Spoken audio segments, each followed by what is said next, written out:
There are guys out there that are selling 15 plus million a year from a service truck. They're making millions of 7-figure income as a service guy selling. So no floor. They don't sell, you don't eat.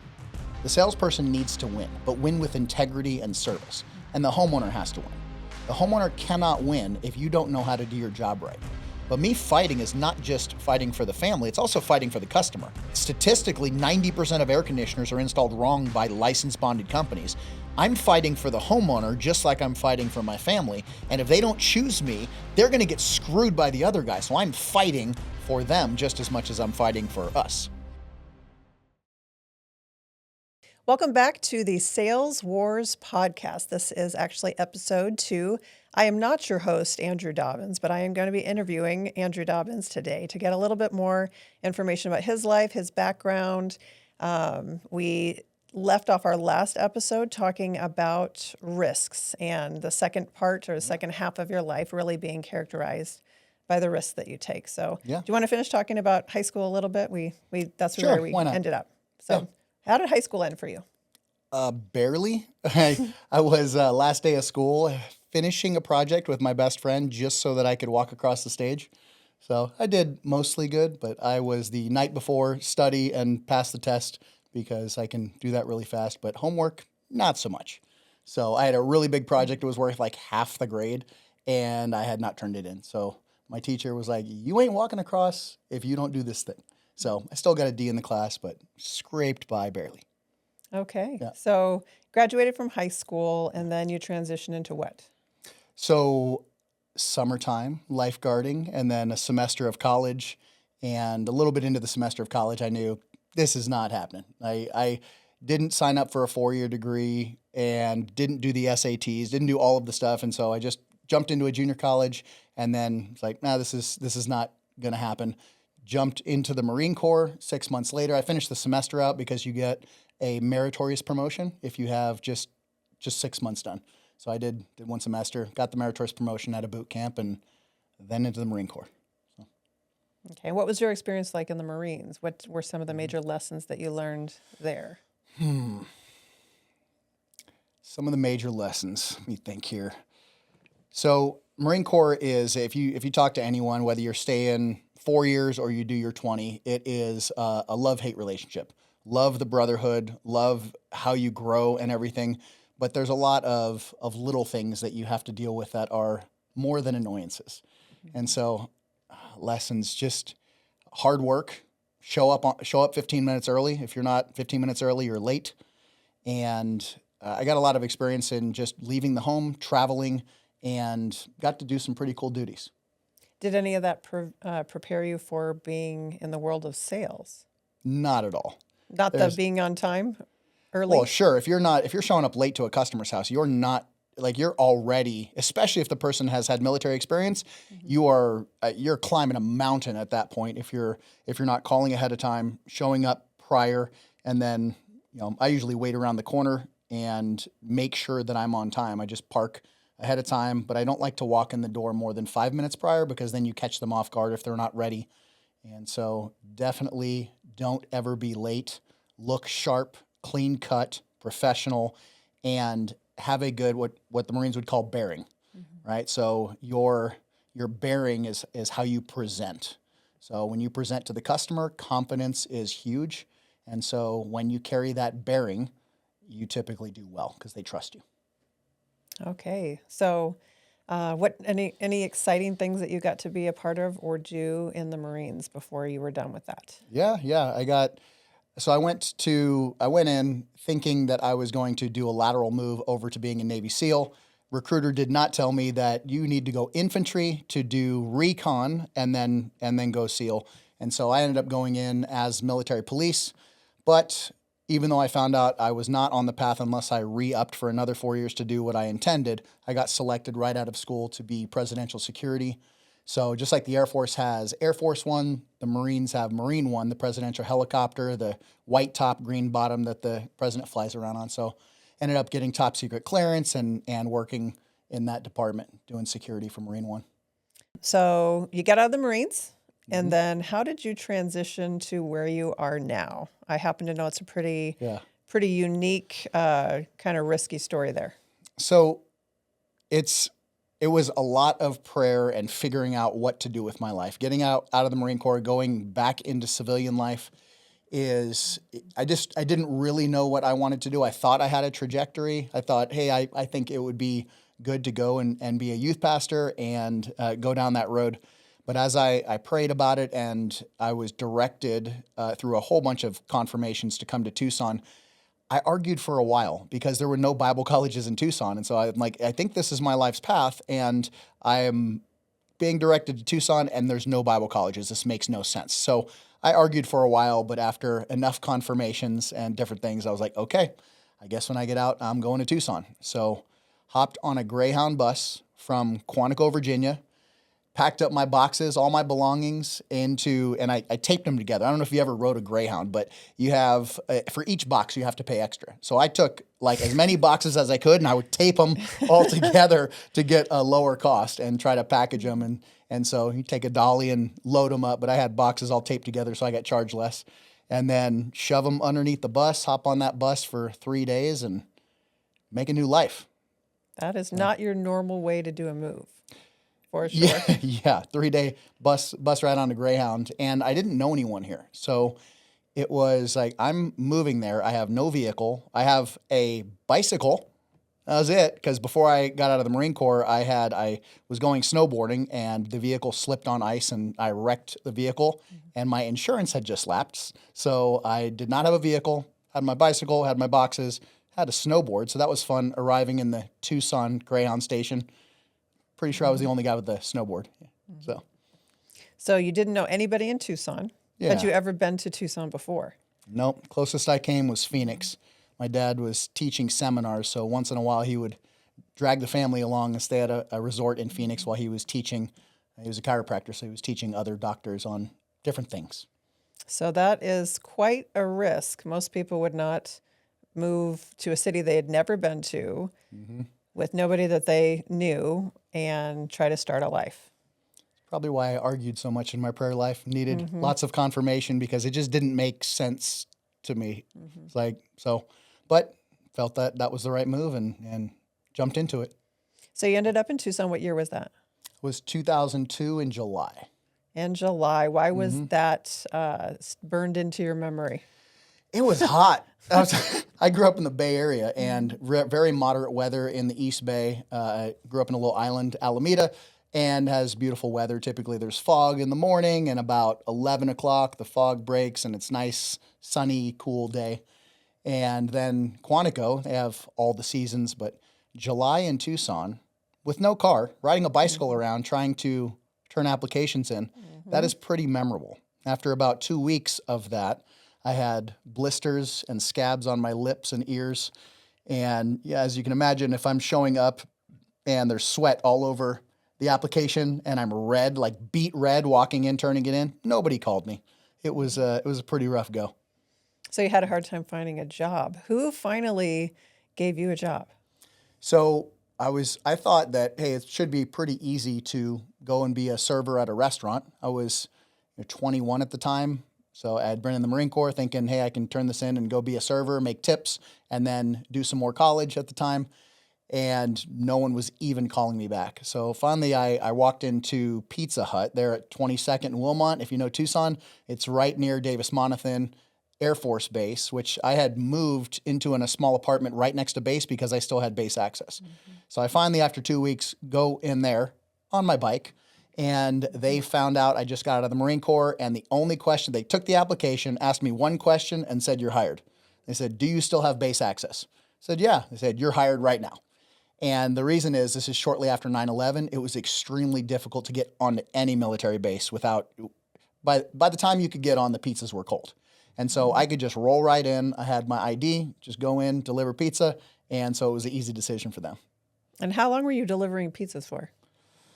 I am guessing, but I think it was about 6 to 7 months I did that.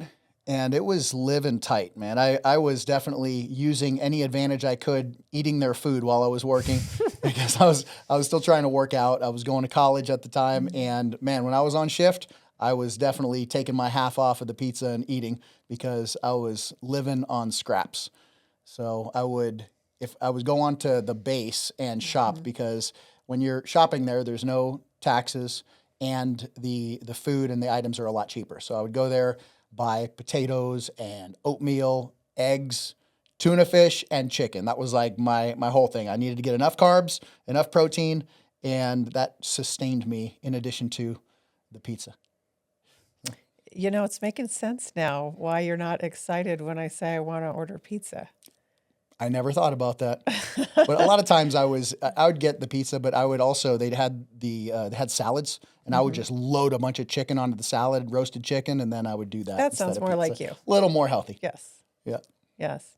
Growing up with chiropractors and nutritionalists, I tend to try to stay healthy. So you're done with Pizza Hut. What transitioned you out of Pizza Hut into the next thing?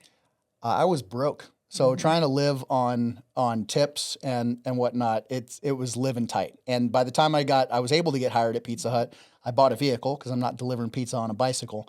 Bought it from someone that was on base. They got shipped overseas, and then their vehicle was just being sold. So not a lot of questions. I didn't think to ask a lot of questions, and I ended up buying a vehicle with no air conditioning. So not the best first car in Tucson, especially in the summer. So I'm delivering pizza in this car with no air conditioning, and then finally got a truck that had AC. But what got me out of Pizza Hut was I needed more money. And there was someone in the apartment complex I was living at that said she was making money doing jewelry sales. And so I just went in and interviewed, and I'm pretty good in interviews, the bearing, right, show up and the confidence. And so I went on an interview and got the job. And jewelry sales, were you pretty successful in jewelry sales? Yeah, within the first month, I was the top person in the store, and it stayed that way. And they wanted to advance me to like the regional manager and everything, or store manager first and then regional manager, and I just was not feeling it. My manager of the store was constantly like landing herself in the hospital just due to stress and the pressure of what corporate was doing and pushing the numbers, and she was making herself sick with stress. And so I knew that is not the direction that I wanted to go. So ended up starting to look in other things. And you were probably going to ask this anyway, but I went down to what is the Job Service Center in Tucson thinking, hey, I've heard that you can go down here and look for a job. And you can. But when I walked in, it's like homeless people all over the place. I'm like, wait a minute, so it was the Job Service Center, but they're geared toward people that are pretty destitute.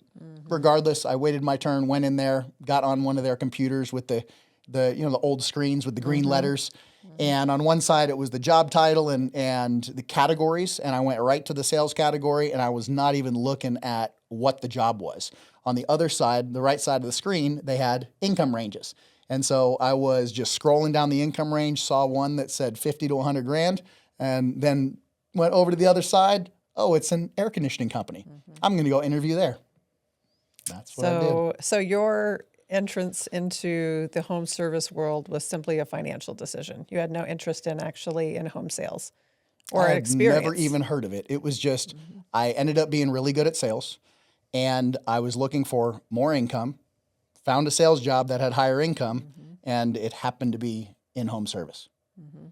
So you started working for a local company, and tell me a little bit about how that was, because I know that that you just kind of got thrown out there, and had to swim or sink.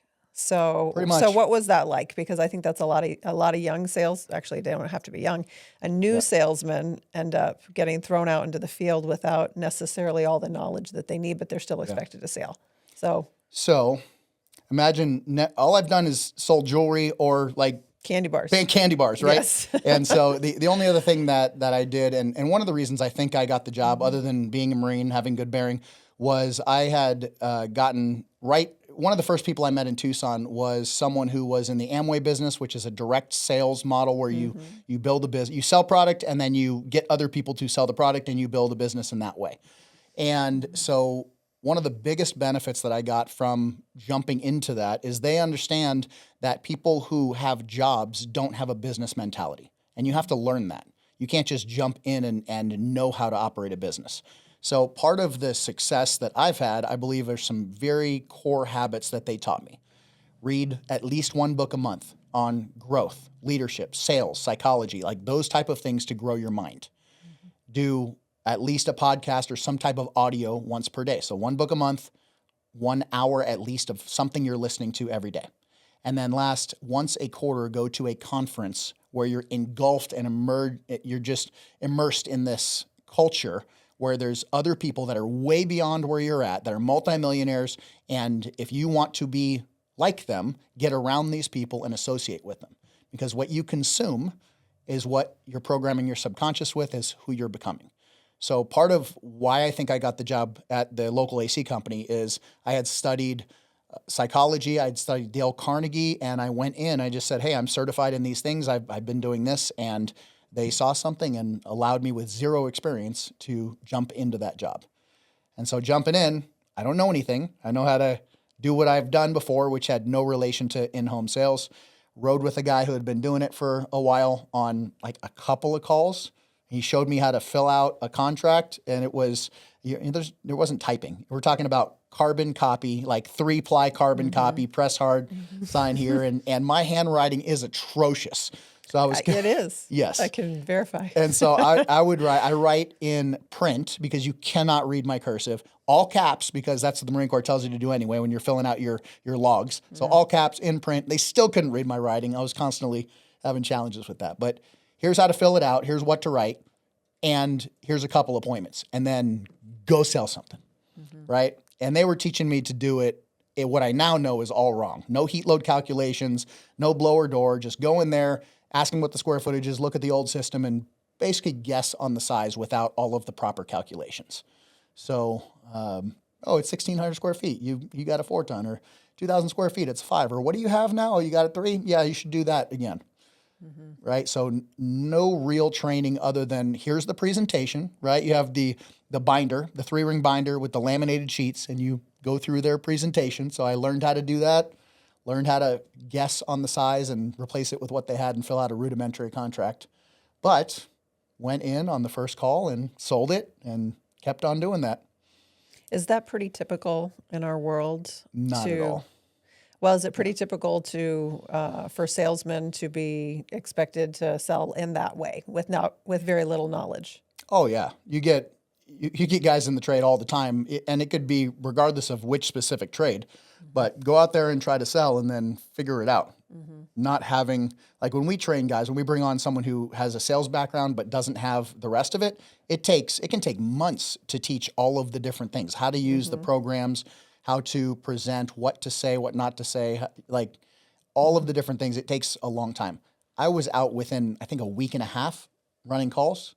So I didn't figure out until, like, I would say things that I thought were correct, and come to find out later I was completely wrong on it. I only found out when I'm standing there at a home show with the general manager. I'm saying the same thing I've been saying in houses, and he's like, that's not right. Like, where did you get that? Like, I don't know. You made it up. Yeah. So I would, now he's hearing me and what the pitch that I'm being given to homeowners, like, what are you talking about? That is completely wrong.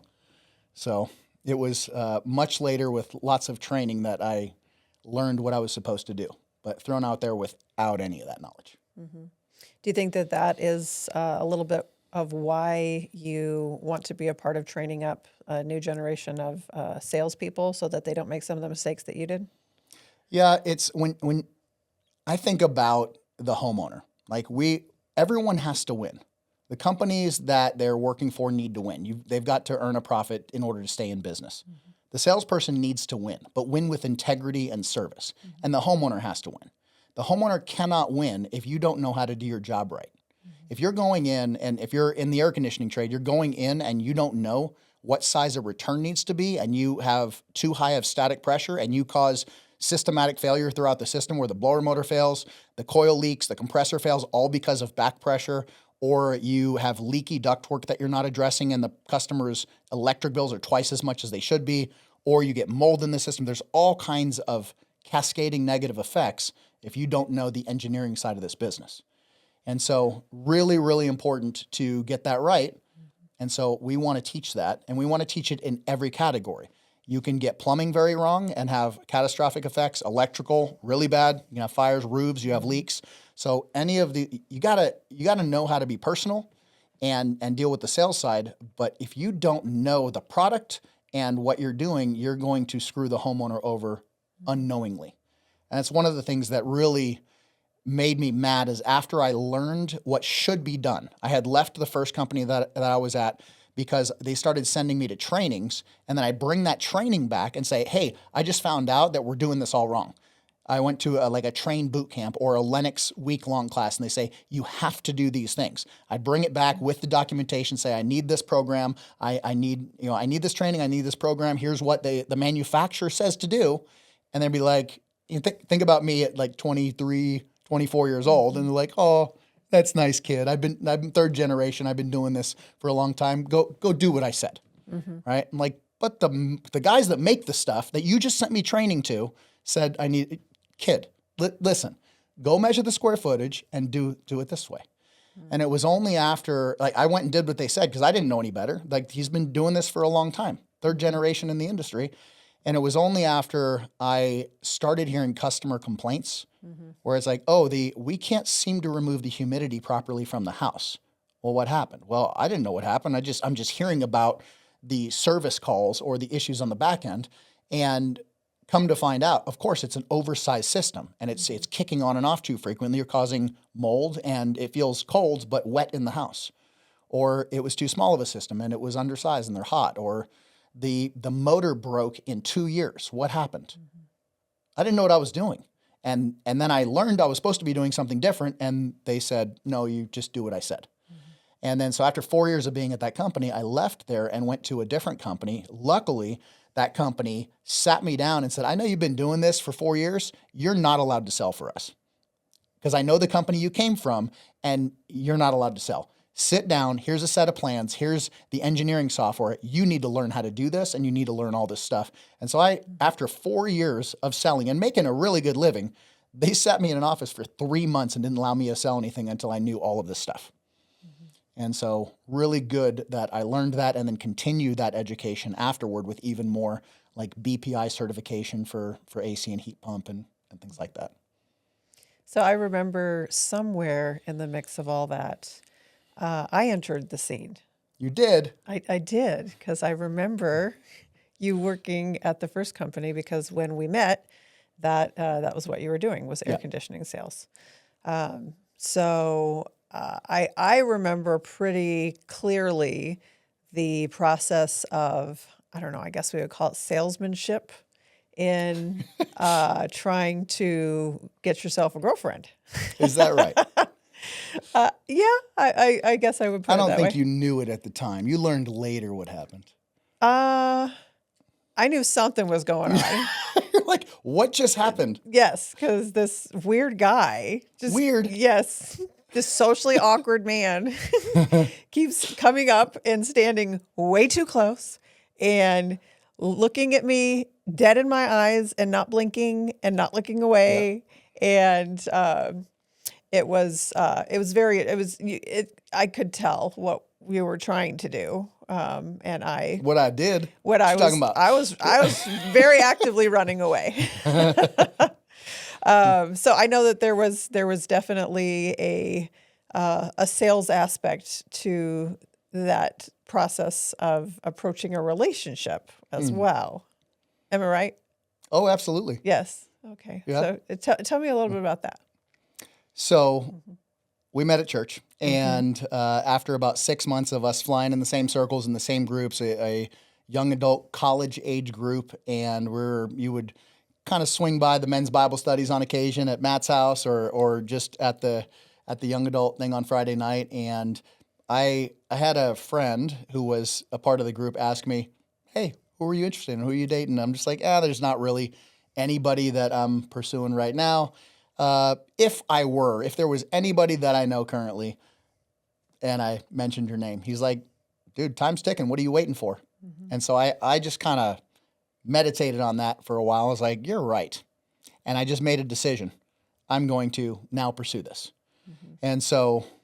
And was that, was I on a long line of of pursuits? There was no one else. That's why when he asked, he's like, who? And I'm like, there's nobody, right? So I'm pretty bold. So I would just walk up to someone that I thought I was interested in and ask them out. Like it was just, hey, what are you doing on Friday night? Oh, I have a boyfriend or whatever. I just was pretty fearless in that and would go. I remember one case in particular where I was at, it wasn't a Barnes & Noble, it was a Borders here in Tucson. And there was a coffee place and a seating arrangement, but it was a bookstore. And I was sitting in there reading, and because part of the Amway business is you need to go and find customers and other people that you think would want to be business owners. So striking up conversations with people was a part of that deal. So I'm sitting in there reading a book, looking to see if there's any business-like guys around that I could talk to, strike up a conversation. There wasn't, but there was a cute girl at the table, and I was just like, huh. I thought, did she just look at me? Like, she didn't, but I thought that she might have. No, she did not. No, she did not. But I walked up to the table, pulled the chair out, sat down at her table, and said, hi, how you doing? Can I tell you from experience that is so awkward, and all you want to do is run away. So I talked with her for a while, and then after a minute, she's like, so I have a boyfriend. I said, okay, well, you have a great day. I got up and left. So no, I was not dating anyone. I did go on dates. It would be like one or two, but it was really me asking questions to see if this was someone that I wanted to pursue. I wasn't just dating to date. I was looking to see if there's someone I wanted to make a life with. So you're it. Okay. So you asked about salesmanship in all of that. So I am not the greatest conversationalist. I don't talk very much, but I have learned, and this is specifically from the training that I got within Amway, to ask questions. And they gave me a method to do that so I could kind of keep track. So the acronym is FORM: family, occupation, recreation, and material possessions. And you just ask questions about those things and get the other person talking. And this is also in How to Win Friends and Influence People. Show genuine interest in the other person. And if you find a connection and you get excited about it, then they keep talking about it. And so we're at church and we're talking, and I don't know how it came up, but somehow you said, oh, I think I want to work out. I'm like, really? Is that right? I don't know what I was talking about. I don't know what you were thinking because you still haven't done much of the working out. But you said it, and I was like, great, when do you want to go to the gym? And you kind of were like, And so I'm a gym rat, and I somehow managed to bring you to the gym with me. So the gym was a one-off. Yeah, so that was not our first date, but then we started talking on the phone and just going back and forth. It's pretty long conversations, and I decided, hey, I'm going to be on your side of town where you work, and then I'm going to call you. You decided that you were going to, see, that's not what he told me. No, I just said, hey, I'm going to be on your side of town. What time do you want to go to lunch? Right? And then he was like, what side of town are you on? No, I did not. So that you could be on my side of town because you were not going to be. But I wasn't. I was on a completely different side of town that day. Okay. Well, I found out, and I was like, I'm going to be in that area. I was going to be in that area to meet you for lunch. Yes. It's true. So. And here comes the most awkward meal of my life. You seemed fine during the meal. It was after not you got done. You were not fine. Why don't you tell me about that? No. Well, I remember eating, I guess, and then we got to the end of it, and that's when you I tried to leave. I could feel it getting, to the end, and I felt like you were gonna say something that I didn't want you to say, and so I was like, okay, I gotta get back to work now. And I remember standing up. You definitely stood up. And then you stood up with me. And I don't know if you touched my shoulders, but you put your arms out and you like kind of sat me back down. Before we go. Yes, before we go. And I was like, oh, shoot, here it comes. Yeah. I was trying to get out. And I had, one of the reasons why I got the presidential security thing, you sit in front of 3 top-ranking people and you interview in front of them, and they just hit you with questions over and over in different ways. One of them is like an officer that's a psychologist.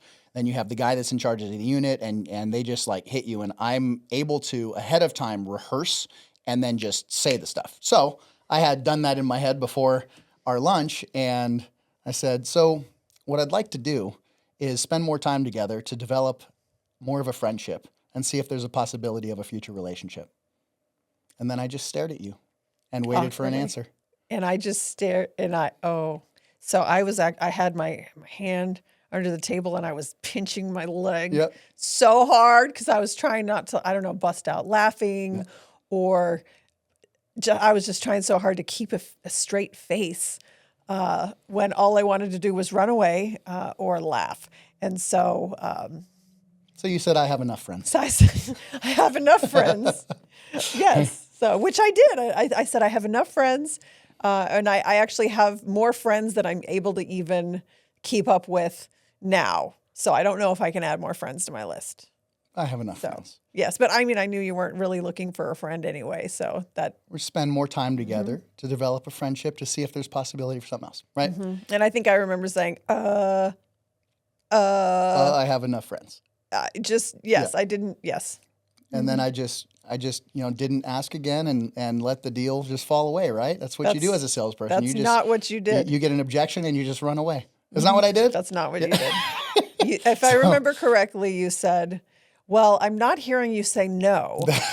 That's right. So I'm going to take that as... That was after like the fourth or fifth time you were doing circles around the thing and like backpedaling. I was trying to let you down easy without having to say no. Yeah. So and then at the finally, time I didn't I'm like, know. I'm not hearing no. So what I'm going to do is I'm going to call you.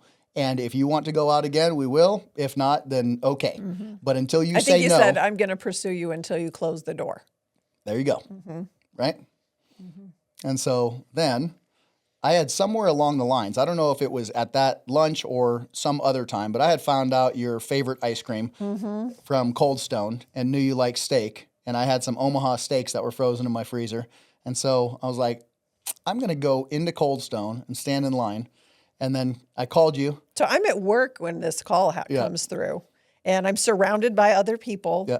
And of course, once I pick up the phone, everybody, including my mother, gets quiet and is staring at me. So they all knew it was me. Yes. That's funny. So you've been talking about me ahead of time No. in the office. No? No. Ah, then I don't why is think everyone so. quiet? Well, I mean, even in like 2004 or 2005, doesn't the name pop up? I don't remember. I don't remember either, but. At any rate. Oh, no, I probably was talking about the weird guy that wouldn't leave me alone. So I called and I was like, guess where I am? And you're like, I don't know. Well, I'm at Cold Stone getting your favorite ice cream and I've got steaks. I'm going to come cook them for you. Do you want me over at 6 or 7? You said 7 or 8. Okay. And I just remember sitting there and just being quiet and thinking, what do I say? I don't know what to say. And so I said 7. So, and I have learned since then that is called the choice close. So the reason is you don't say, hey, can I pretty please come over and cook you steak and have your ice cream? Because then it's a yes or no, not a which one. Do you want me there at 7 or 8? 7, I guess. Worked out just fine. So in a customer's house, how do you use the choice close? Oh, lots of ways. So typically I have 2 or 3 options. And if we're just, they're waffling back and forth between the options, I just say, hey, hypothetically, if you were to choose one of these today, what are you leaning toward? And then they'll say, well, which one of these do you definitely not want? And we get rid of that one and we whittle it down. Once you're done with that, what's the best install day for you, Tuesday or Thursday? How do you want to pay? Cash or card? Which financing program do you like best? The 12 months, no payment, no interest, or the really low payment option? It's all choices that you're allowing them to choose between the options, but the choice is not ever yes or no. Would you please? So if you're just presenting one option, you're going to get a yes or no. If you're presenting 6 options, it's which one, and you allow them to choose. One option is not a yes or a no, it's a which one. So you were not giving me an option whether or not you were coming over to my house. I mean, you could have said no. I just didn't present that as one of the options. I didn't feel like I could say no, which I guess is the strength of the choice close, huh? Yeah. Yes. So you come over and you bring your little steak and ice cream. And I mean, it was kind of my favorite. So that was kind of an easy way to get in the door.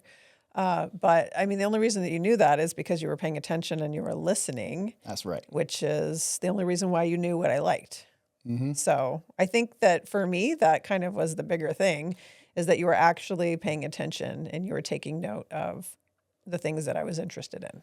You know what else I just thought of is something that we teach is if you're on your way out, and we just talked about this in another podcast, but you're on your way out to a call and you say, I'm going into Starbucks, what's your favorite drink? And you get that for the customer. You're not saying, would you like a drink? What's your favorite drink? I'm bringing it to you, right? And so the law of reciprocation is when you give something to someone, they feel an obligation to give something back. So you're going in, you're giving them their favorite drink, you're going in and cleaning the system, or you're going through all the plumbing systems or the electric, and you're serving them first, and they feel an obligation.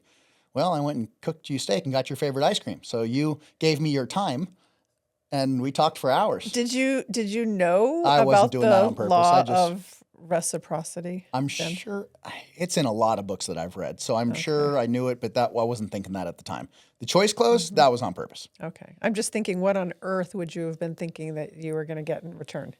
Time, Time. Okay. communication, just hanging out. I think we did. So one of the things that was, I was not interested in you at all. You were kind of weird and awkward, and I was not at the time, at least initially, thinking that was going to go anywhere. And I remember saying that to you. We are only going to be friends. There's nothing else coming from this. And you would just look at me and say, okay. Okay. And then I would be bothered at your confidence, because it was like, you were like, oh, sure, that's what's going to happen. And I remember you saying to me, Always agree with the objection. okay. We're Is going to that be it? friends. I wasn't thinking that once again at the time, but yes, that is. We're just going to be friends. Okay, no problem. And then you just keep down the path of closing the deal. That's what I did. It is what you do. In fact, I remember you saying, and I was very offended at it at the time, but you said, if you hang out with me long enough, you will fall in love with me. Just kind of speak that over you. This is what's going to happen.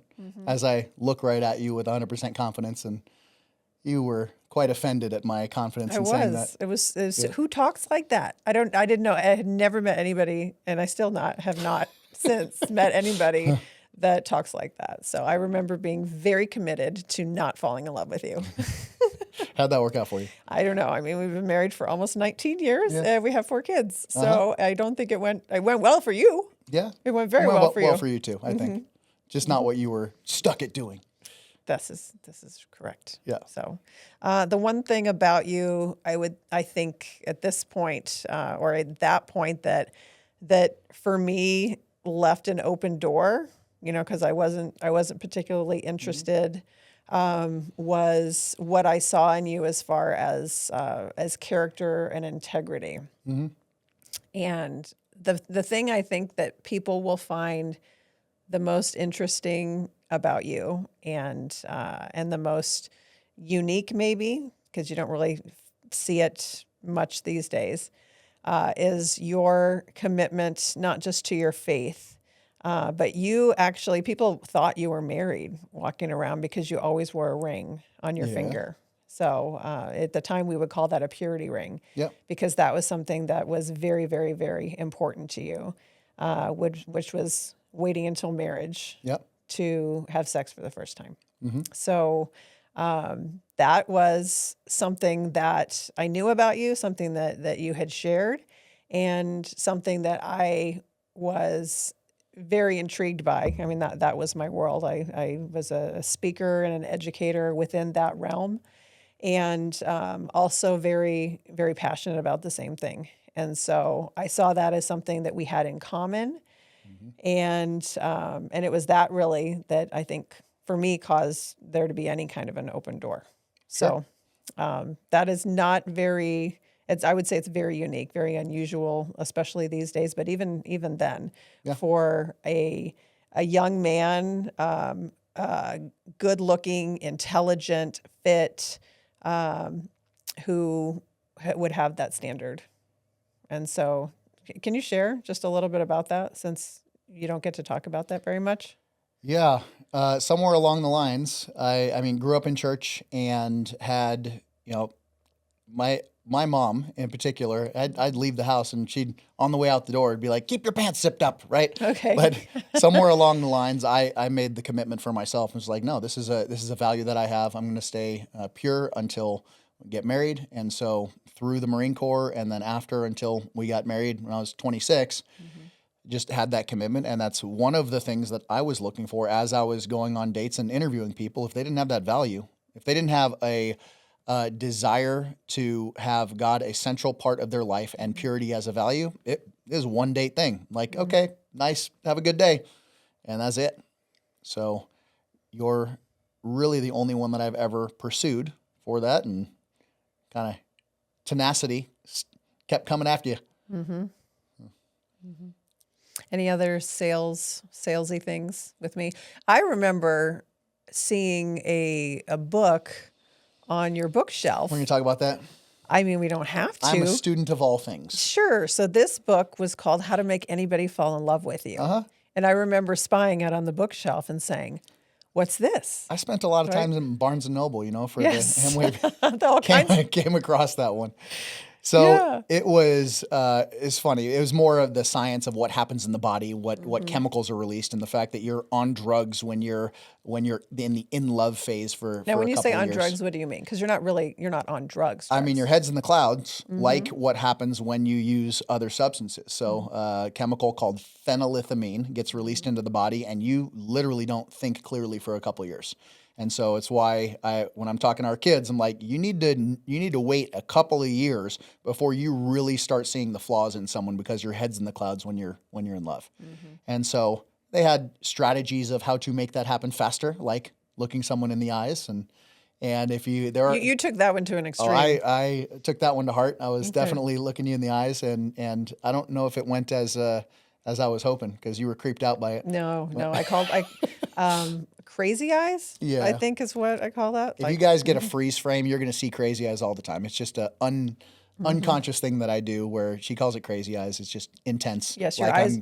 I'm going to war with the sales wars. Guy just right. Your eyes are just a little bit more open than they need to be, but it makes it so much more intense when you're staring and you never blink. Yeah. At that point, sure you're staring into my soul, and that's way too vulnerable. Or it definitely was way too vulnerable for me in that stage of life. The part of the studies are like, if you just sit across from someone you don't know, you don't say anything, and you just look them in the eyes, you feel a connection with that person. There is something about that. So yeah, you tried to force that on me. I did. And I was not into that. So. And then if you get adrenaline going, like going to the gym or skydiving, bungee jumping, things that are exciting, or working out, or things that do that is relationship or intimacy building. Or hugs that are longer than 6 seconds. Oxytocin. Yes. I remember that one too. You, that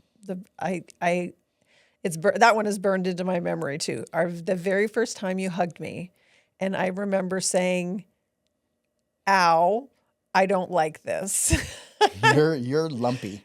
You're lumpy. That's it. You have too many muscles. You're too hard. Like, well, he would hug like, me. are you like flexing your muscles? Yes, I'm like, stop. Why are you hugging me I'm and just flexing, hugging you weirdo? They flex when I hug.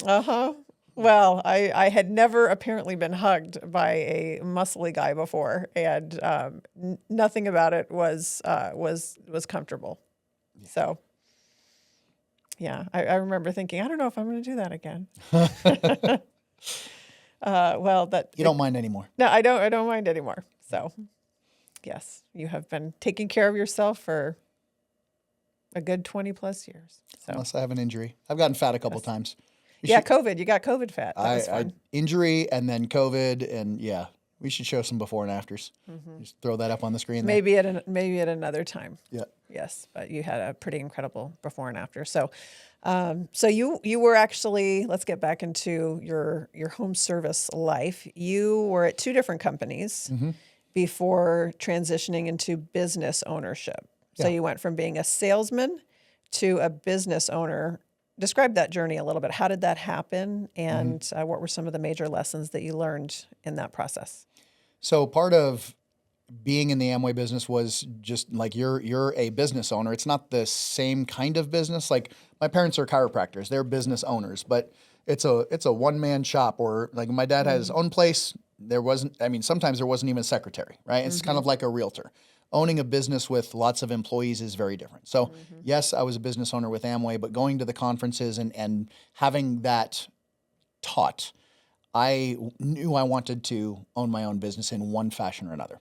So as I'm working for the other company, within a couple of years, I was thinking I could probably do this myself, and was starting to plan. And part of that was meeting someone through you that his family was 3 generations of in the air conditioning trade. His grandpa had a business, his dad had a business, and then he was a service tech at the time for another company. And I had just been talking with him. I said, "Hey, eventually I'm going to start my own business. Do you want to be the installer and service tech?" Because I knew him. And so part of that was, one, I just kept getting fired. I don't know what, like, I really good sales, but for whatever reason, I was a terrible employee. I think you know why the reasons. Why don't you share some of the reasons why you would get fired to help some of the young guys out there that are maybe making some of those same mistakes? Sure. Because people need to know that you can be a fantastic salesman and still not keep your job. I've been the top salesman at every company I've ever worked at and still got fired. And so at the first company, they hired and fired me 3 times. And they kept bringing me back because I was that good. But yeah. So how do you keep getting fired? You also got fired 3 times. Yes. So let's talk about that. The first time I was brand new there, the calls just dropped, and I think it was February, and there was no calls coming in. And the guys that had tenure, they got to get the leads, and so they just said, "Hey, we don't have any leads for you." And I went back to selling jewelry and some other stuff for a little while in there, a little bit at a gym, selling some gym memberships. It was a terrible experience, and then they hired me back. The second time, I deserved to get fired. And what was happening is you have a lot of freedom as a salesperson. Like at the company that I was at, I didn't have to just sit around the office waiting. I would wait for a lead to come in the slow season. And when you're having a technician flip a lead to a salesperson, you need to get out there quick. Otherwise, they're getting other estimates and you can lose that deal. So you need to be available. And I was routinely unavailable because I accidentally would leave the company phone in my apartment and would be laying at the pool. Or I'd be in the pool and didn't hear it ring. And I did that often enough where they were like, the general manager blew a gasket and was just like, he had had enough. And it was all of that. And then I had called the customer. I think it was a Friday. I was calling the next day calls, which is a Saturday call. And we had a rule. You don't ever change a customer's time. You don't call them and change the time because that can cost you the sale. You show up 15 minutes prior, you do the work, you don't give them a time window, you show up right then, and you don't call them and say, "Hey, can we move the time to 2 o'clock instead of 12 o'clock?" Because you can piss them off and lose the deal. And so I knew that. I called the customer for Saturday and I just said, "Hey, I'm coming out tomorrow at whatever the time was. I'm coming out tomorrow at 12 o'clock and I want to make sure that's still convenient for you." The customer said, "Actually, it's not. Can you do this time?" Right? Well, they thought I had called and moved the time. But it was probably because of all the other stuff that I had been doing. But they pulled me into the owner's office, general manager in there, just like, yelling at me because he was just pissed, right? And I still talk to him today. He just I was very calm. I was just letting him do that. I was in the Marine Corps. I had people yell at me all the time. I'm just like, okay. So call the customer and ask them right now and put them on speakerphone. Call them. And they did. And the customer verified what I told him. And he said, "I don't care." And they fired me anyway. Yes. So he had just had enough. He said, "It's him or me." So they fired me. Can't fire the general manager. Yes. So that's when I went to the other company. And then the other company fired me. And then I started my own company. So I've learned a lot since then. Some people are just meant to be business owners. Yeah, but after being a business owner, I would be a much better employee because I know the stuff, and I wouldn't go back and be the idiot I was that was making them mad. I know what to look for. The other company, it was more, there were certain things that the first company did not teach me as far as like engineering, design, install, and I didn't know to measure for it. And so they were very meticulous, like OCD about stuff. And I remember coming in and I had not measured for an increased return.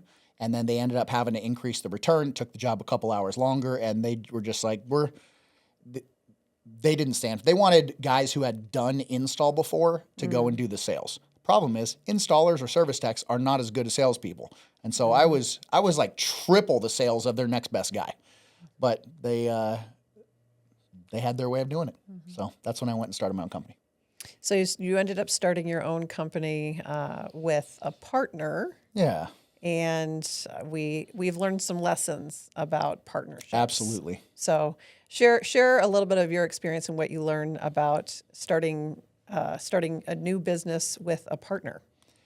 So thinking it's all going to work out is not the way that you should go about that. You should go in thinking this is going to fail one day and we're going to disagree one day. If we disagree or this fails, what's going to happen?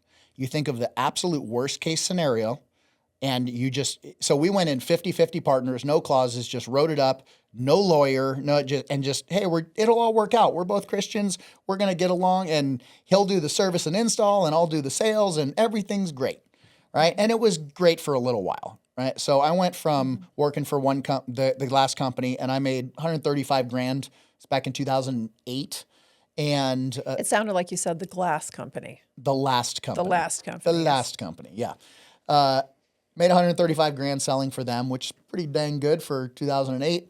And then the first year after starting the company, took a step back. I sold my truck to have the startup money. Got like $20,000 for my truck. Got a little Honda Civic that I ended up doing estimates with, and then put that money toward a website and the home show, and just to really get us started, because it was out of the garage of our house. We built an office out, and I put some air conditioning from the house. I just rerouted it into the garage so we had some cooling, and just got going with next to nothing. Just thinking, hey, it's all going to work out, right? First year, we each made $75,000 because we were 50-50 partners. So he's doing that side, I'm doing this side. We split 150. And then the next year it was like 55 each. And then the third year, and the whole time we're growing in revenue, right? 1.1 million the first year, 1.6 the next year, 2.1 the third year. And we're growing and losing money. The third year, we're at 35,000 a piece. And fortunately, we had lived really tight. We had not increased our lifestyle at all. We had paid off vehicles. We had a very low mortgage on the house.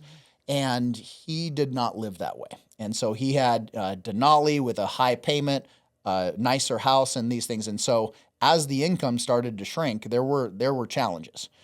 And so those challenges led to, my friend needs a system. I'm going to have him pay me directly. So when you own a company with a partner, you can't go and do side work and get paid directly in cash. That's stealing. And so that was at the very, I didn't even know that till we were already arguing, and it was the end. It was what led to a lot of this is I'm doing the sales. We were bringing on more people. I started to pull back and try to manage a sales team. They were not doing as well as I was. And we didn't have the sales to support the staff, and we're trying to grow. And there was this dissonance where he wanted to have a larger company for the income, but the stress of it, he didn't want the stress. So his grandfather and father had a much smaller company, and they were doing, $200,000-300,000 a year. And I come in and we do 1.1 million the first year, 1.6, 2.1. And there was a dissonance around the stress and what it took to grow a company versus the smaller company and what he had been accustomed to. So he was waffling back and forth whether to go do border patrol or whatever he wanted to do. And finally, I'm like, you should go do that. Why don't you sell me your half of the company and we'll just part ways. You go do whatever you want. And we were writing up an agreement to make that happen. And last minute it flipped. And he said, no, you don't deserve it, right? I do the real work. I do the service and the ins. That's the real work, right? Okay. So because we're 50-50 partners with no clauses, it was like, we either shut it down and sell for depreciated assets, or one of us has to give. And he wasn't moving. And we were at this point, now this other stuff is coming out about him doing side work. And so I went to eat at, I had a good friend of mine that was a sales guy at the company, and it was just like, I don't know what to do. So I called someone I knew from the home shows. I knew he had been in the trades for a long time. He owned his own company. I called him and said, man, I don't know what to do. Can you meet with me? And I sit down with him just to kind of get some counseling. And him and his business partner said, sell it to this guy. We will give you 10% of our company right now. Come on board and run our sales team. And I said, guys, I am in the middle of a business divorce. I'm not getting married again right away. So I met with them a week later and said, here's what I can do. Like, I'm going to sell them my half of the business. I don't want 10% of your income. I'm not getting married again. What I will do is I'll start my own company, get my own RSC license, start my own website, and you can hire my company to run your sales team. What I want is I want the standard commission you pay everyone else, and I want 2% of the department. I will teach you how to do it my way, because I had a reputation in town. Like when you are going in and you're competing it's sales wars, right? Mm-hmm. And so I had friends at other companies, and I would be at the kitchen table when they have estimates from these guys, and I would just say, hey buddy, yeah, I'm with Mrs. Smith, and yeah, she's not going to have you back out for your second appointment. She's already decided, and we're scheduled for install. Like, now, can we talk about how much of a jerk move that is? It was all fun and games until it wasn't. It was fun and games for you. If you're on the other end of that call, if it was going both ways. But then I stopped doing it because I had a good friend. I had over and over again just been beating him, and he finally just blew a gasket and had it. So that I stopped doing that because I didn't want to lose friends. But this is war. And so when I had guys do it to me, I'm like, dang it, I'm going to get them on the next one. But you do it often, you get good enough and you do it often enough, you're going to lose friends. So at any rate, I had a reputation in town for being really good at my craft. And they decided to bring me in to run their sales department and give me the deal that I told them. And the only caveat that I had was, after I train you guys how to do this, I'm not going to do any advertising other than one thing. I'm going to do the home shows. I'm going to set up my own booth, and I understand that you guys have a booth. I'll teach you how to do it the way I do it. But then when I get these leads just from the 4 home shows a year, you're going to do my installs at cost. Outside of that, I'll run your sales team. I'm not doing any other advertising. And so January, I ran the home show for them in their booth, booked out. I booked out the install teams for weeks with what we did out of their show. Then the April home show came around. We had our little 10 by 10 booth, you and me in there. I was there, you and me, and just us. There was no company. It was just us. A 2-pound little Yorkie. Our little cute Lucy. Mm-hmm. And we had her. I would carry her like this, and then she would just sit in my hand, and people would walk up to pet Lucy, and then we'd book appointments. So I don't know if I've ever booked as many calls as that one home show with just you and me in there. Trying to get a bathroom break was crazy. We booked 83 sales estimates and another 50 service calls. And so I sold 400,000 at least out of that home show. And then this company's doing the installs at cost. I booked up 3 of their install teams for 4 weeks. And so they're just doing install after install, and I'm just putting money in the bank, just sticking it in there. And it wasn't much long after that the 2 guys, their business relationship just exploded. There was stuff happening behind the scenes that I didn't know. And then I got both of them fighting over who gets me. And after a series of events, I was like, I saw some things that I didn't like as far as integrity breaches. I'm like, I'm out. I'm not like you. I don't need either of you, is what I said. I had a very intense phone call with a friend of one of them who was making threats, and I just laid into him. Like, I don't need either of you. And he happened to be a Navy SEAL, retired. And don't need either of you. I've done this before. I'll start over and do it again. And I just cut ties and then moved back into the garage and was like, I'm gonna sub this out to another company. And eventually the one who had the minority stake in the company came to me and tried to partner. I told him, I'm not taking on a business partner. I think you're a good manager. I'll bring you on as the general manager and I'll give you some profit sharing, but I am not getting another partner. And so rewind around to the lesson of business ownership. Get lawyers involved. They know how to write things that you don't even know to look for to protect you. And then the other person needs their own lawyer to review it and protect them. You cannot go in 50-50. Someone's got to be the final decision maker. Someone has to make the call. You can't have 2 chiefs and no Indians. And so you've got to have something where if you guys disagree, it can move forward. You also need an exit strategy. what happens if it's just not going to work? Who sells to who? How do you dismantle? Like, you have to have all that stuff in writing and have attorneys do it. If I were to rewind and do it over, I would have done that. And then we would have at least known if it blows up, where to go and what to do. But at the end, I literally sold the $2 million company I got to keep my truck, and I think I got 20 grand.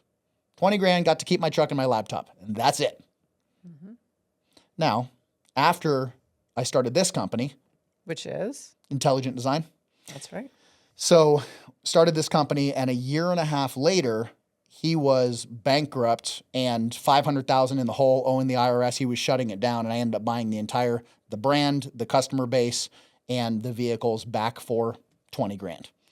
And so it all came back around, because the real work, install and service, doesn't happen without sales.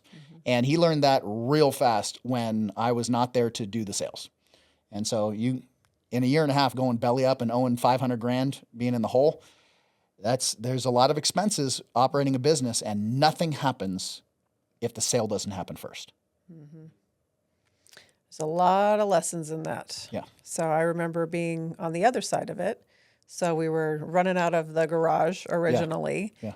And you had an interesting life, because you would walk into the garage, and then we actually had a couple staff people eventually coming in there. We were parking up the neighborhood, so the HOA wasn't super happy. They didn't know until we wrapped the vehicles. That's Then right. they were real mad. Right.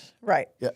But you had a world where you would walk into the garage and you would have a few staff members out there, and then you would walk inside, and then you've got me with pregnant and babies and crying and nap times, and that was, we started two companies that way, just in the mess of our life, and this is the lesson, that you just do whatever you have to do when you have to do it. And so people don't typically start businesses eloquently in nice facilities or with nice things. Sometimes.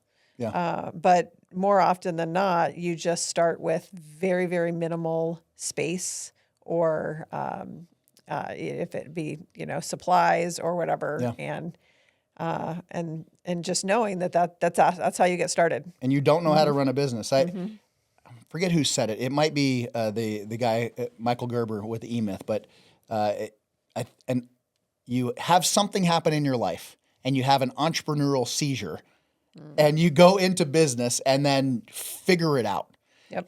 And what I You like to say that you build your parachute on your jump, way down. So what I do, and I've done this in everything, including moving to Tucson, getting in the Marine Corps. Like, I will jump out of the plane and I'll build my parachute on the way down and hope I don't hit first.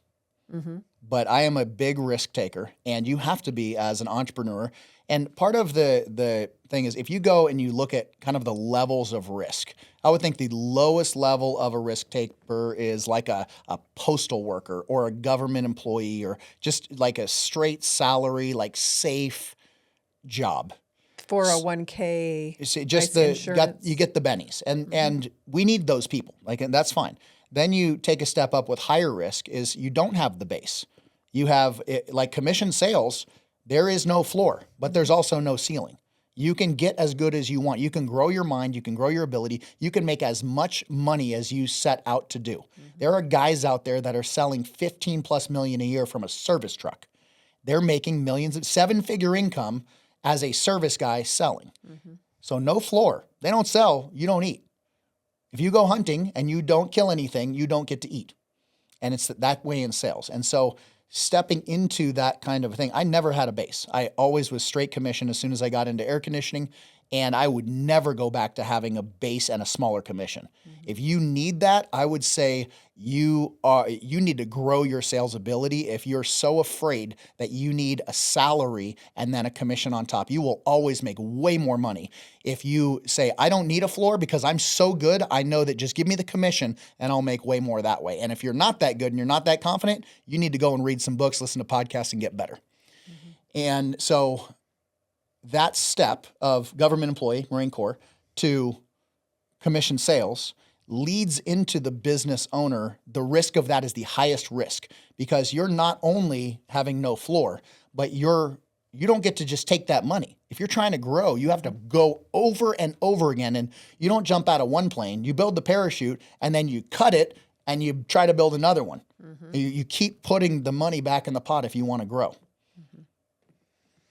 Yeah, I think about people's assumptions that if you own a business, then you must be making a lot of money, especially if you have a big business and a lot of employees. Right. But people who have never been in that situation don't know that all of your employees get paid first. Right. And that you only get paid after all of the expenses are paid, all of your employees are paid. And if there is anything left over, that's right, then you can get paid. Yeah. So, and the bigger your company is, the more expenses you have, the more overhead, the more mouths you have to feed.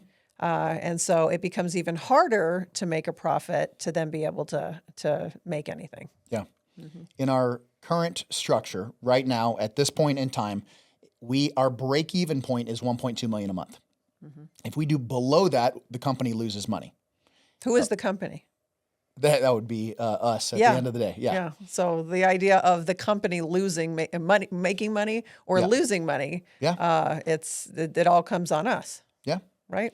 And so what we've done is we have lived way below our means. So when we have really good years, we don't go and buy a bunch of stuff. We don't buy, like a lot of you guys, if you're a sales guy or a service tech or one of those things, one of the biggest issues that I see is you start making money. It's summertime.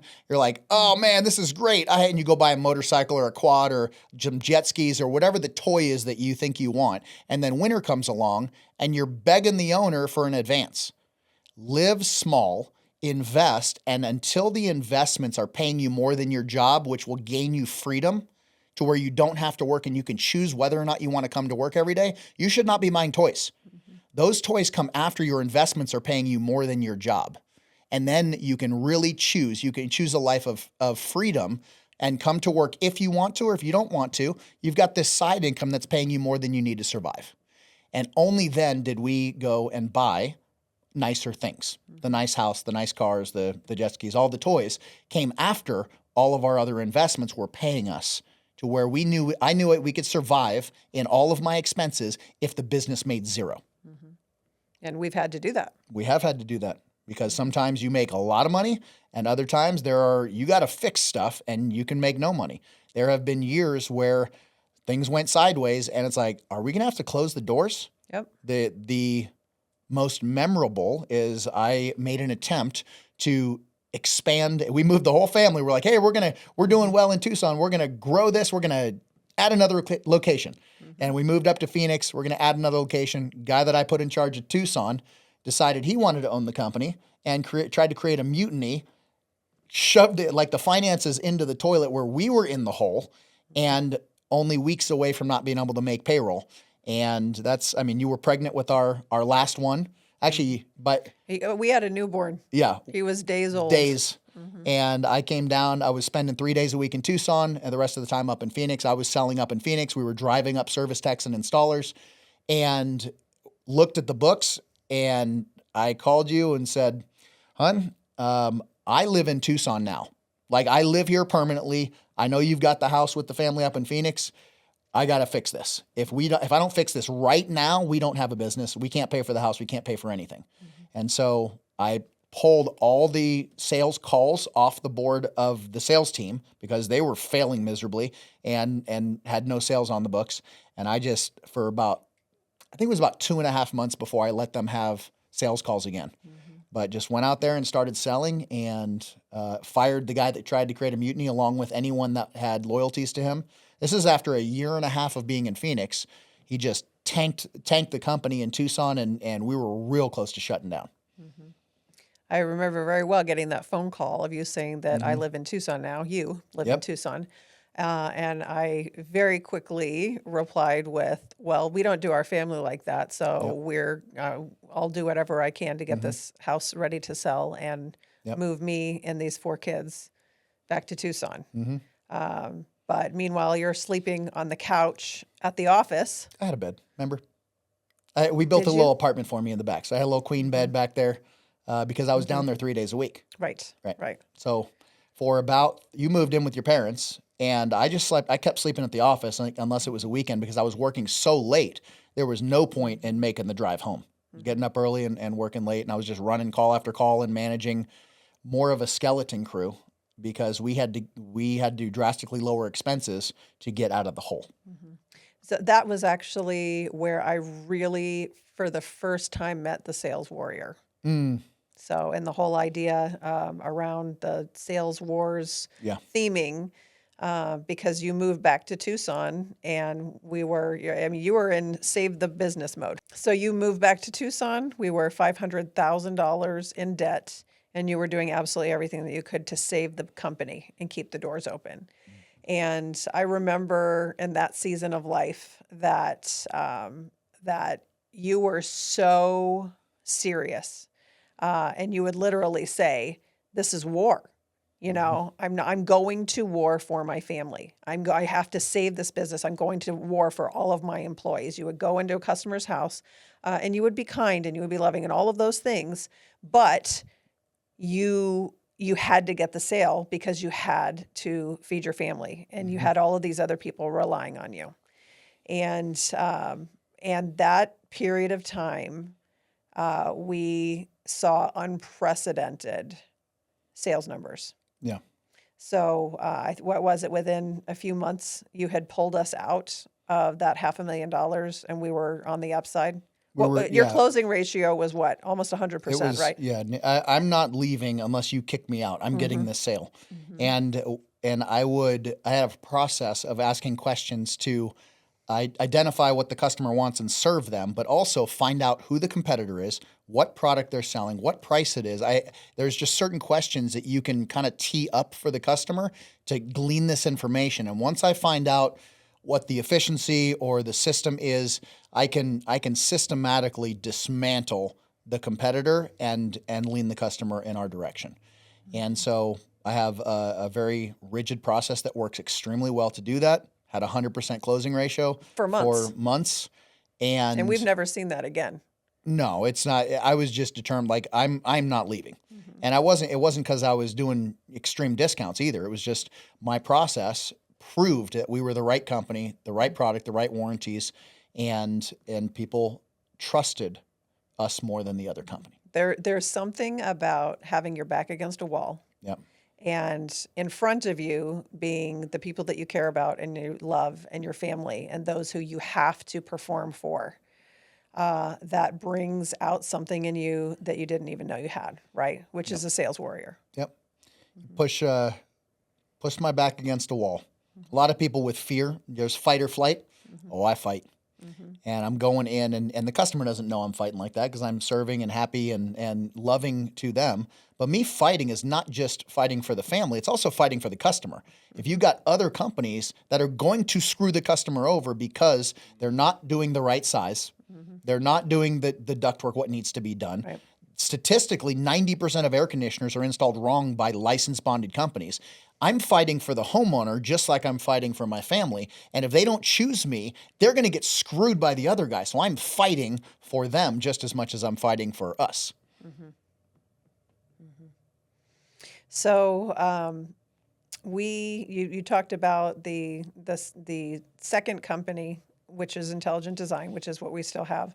And we transitioned into from a smaller company to on a growth path to be a larger company. But that was not your goal originally. No, not after the business divorce of the first company. Right. So what were your goals originally, and how did that turn into where we are at today?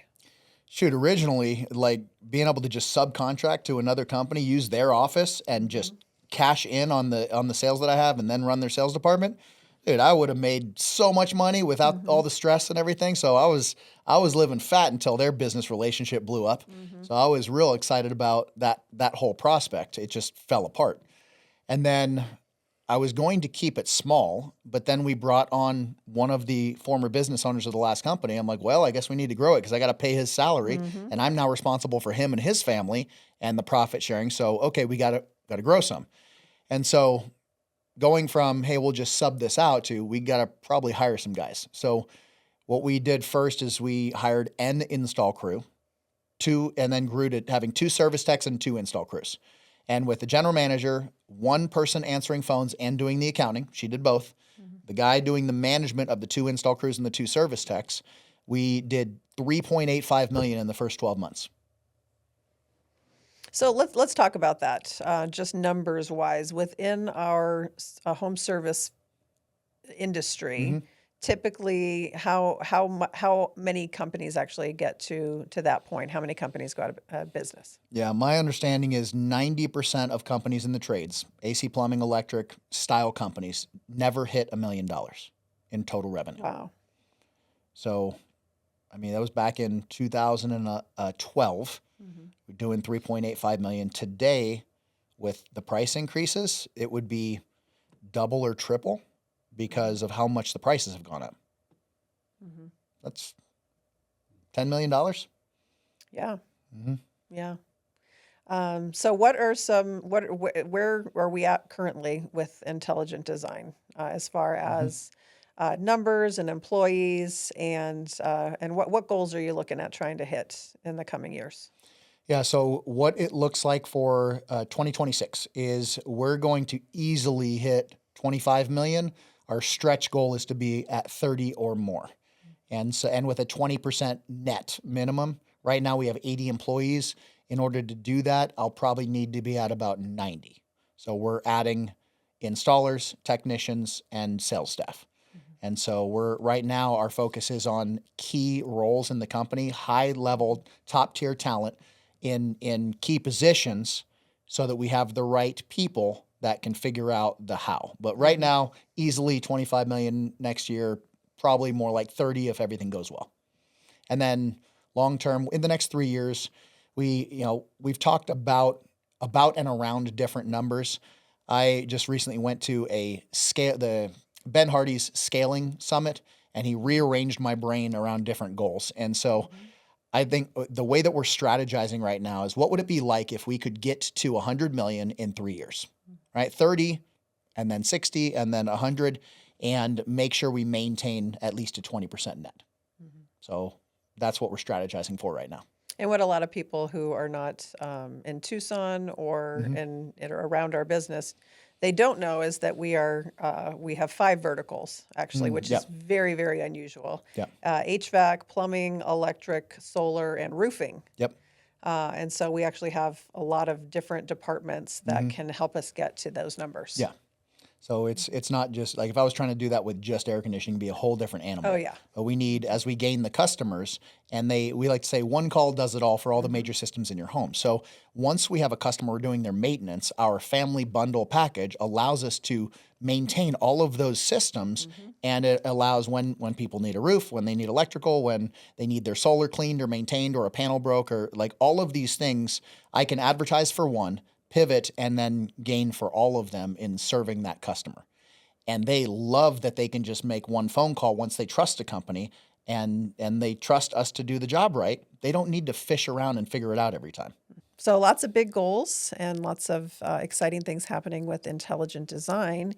You are trying to do some multiple things at the same time, grow a business, and at the same time try to create content that will help people that are not yet in that place. Sales guys that you used to be in that same position as a new guy, or even with a lot of success under your belts. So we're really excited for Sales Wars and for being able to equip people that are trying to see some of the successes that you have seen. So what are some of your goals around this podcast and some of the other? I know we're going to be doing some other really fun things in here, but just share your heart around sharing some of the lessons that you've learned. So we talked about a lot of different names for this podcast. And obviously my warrior mode, when I get into that and I have to, like, you're fighting for your family, you're fighting for the customer not to get screwed, is why we landed on Sales Wars. But one of the names was Sales as a Service. We're in the service business, and you're going in and serving and loving and caring for people. And if you go in with that right spirit, we teach our people that we as leaders of the company, we care about you as a team member beyond what you can do for us financially. I care about you. I care about your family. And what I want you to do is go into the home and care about that homeowner beyond what they can do for you financially. Serve and love and care for them without any expectation of anything in return. And the money will take care of itself. You need to have sales skills. You need to be able to overcome objections. You need to be able to bring things up and use what we call herd mentality. My other customers are doing this, and this is their experience. You have to have those skills. But if you have the right heart, the money will take care of itself. If you have the right heart and you suck at sales, you're not going to make any money either. You have to have both. And so we want to teach simple things like asking questions instead of making statements, using herd mentality, just little processes along the way that can help you serve better, and your family will make more money. You'll do better, and you can grow yourself. There are a lot of leaders out there that have created different genres of podcasts that I listen to and gain a lot out of. You've got the Tommy Mellos and you got Waste No Day, just amazing podcasts out there that are giving back to the community. And I have a core competency and a skill set that I can teach what I've done to have a success at a very high level. And I don't see people just giving that content away for free. And we're just giving it away. I'm not holding back. I'm just going to let it all out and teach what I know. I'm not charging for it. We're just, here's the stuff. And hopefully that can add value to you and your career and your family and your company and the customer. Well, I'm going to be excited to take a break from this seat and get to see you host and ask questions and interview other top sales leaders in this industry and other ones as well, so that you're doing exactly that, putting out content that is going to build up those other sales guys and ladies to be the best version of themselves that they can be. Yeah. So thank you. And thank all of our listeners that are Our new listeners. our brand new listeners. Yes. Yeah. So thank you. If you're watching this, definitely subscribe, definitely review, and share with others that also might be able to glean some really important lessons from this content.